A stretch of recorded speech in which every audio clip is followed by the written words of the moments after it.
পেট পুজো আর আনন্দ চ্যানেলে সবাইকে স্বাগত জানাই।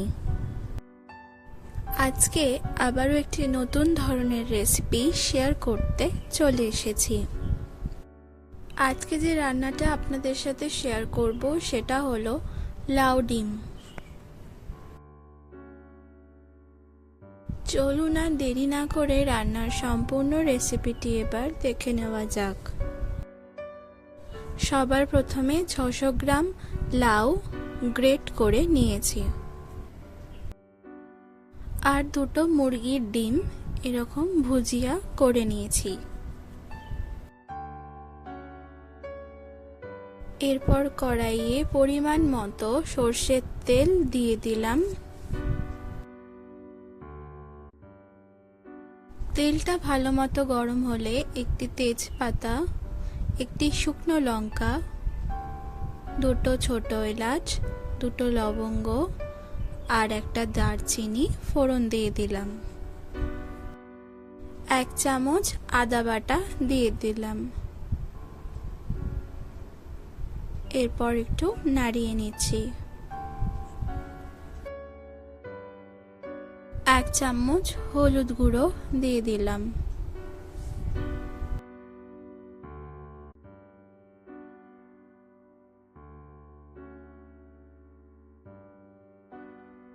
আদার কাঁচা গন্ধটা চলে গেলে আগে যে লাউটা গ্রেট করে রেখেছিলাম সেটা দিয়ে দিলাম।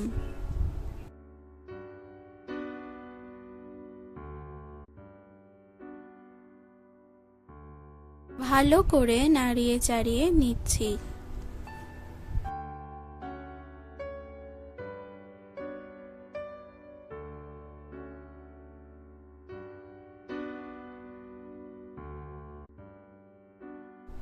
হালকা করে একটু মজে আসলে 1 চামচ জিরে গুঁড়ো, 1/2 চামচ ধনে গুঁড়ো আর 1/2 চামচ শুকনো লঙ্কার গুঁড়ো দিয়ে দিলাম আর ভালো করে নাড়িয়ে নেব।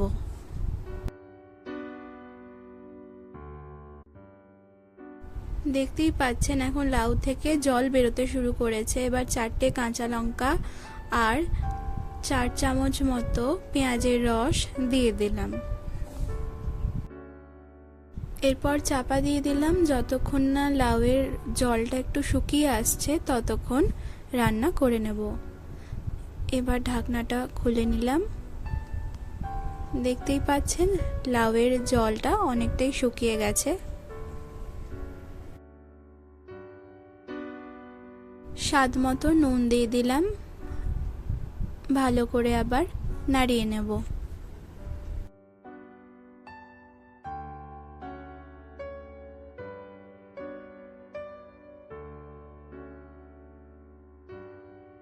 লাউয়ের জলটা পুরোপুরি শুকিয়ে আসলে আগে যে মুরগির ডিমের ভুজিয়াটা বানিয়ে রেখেছিলাম সেটা দিয়ে দিলাম।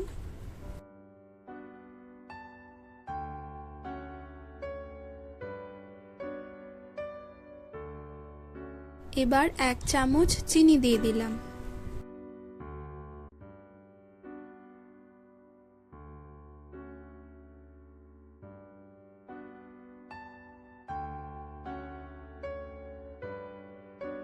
সবার শেষে 1/2 চামচ গরম মশলার গুঁড়ো দিয়ে দিলাম। ভালো করে একবার নাড়িয়ে নেব।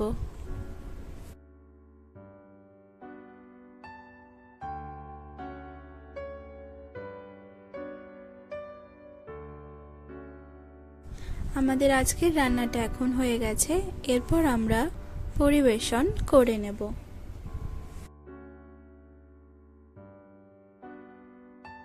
এই সুস্বাদু লাউ ডিম এখন সম্পূর্ণ তৈরি আর পরিবেশনও করা হয়ে গেছে।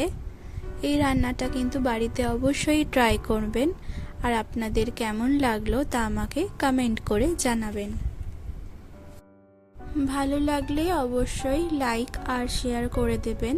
তাছাড়া চ্যানেলে নতুন হয়ে থাকলে চ্যানেলটি কিন্তু অবশ্যই সাবস্ক্রাইব করবেন। তাহলে আজ এখানেই বিদায়। আবার অন্য একদিন অন্য একটি রেসিপি নিয়ে চলে আসব। ধন্যবাদ।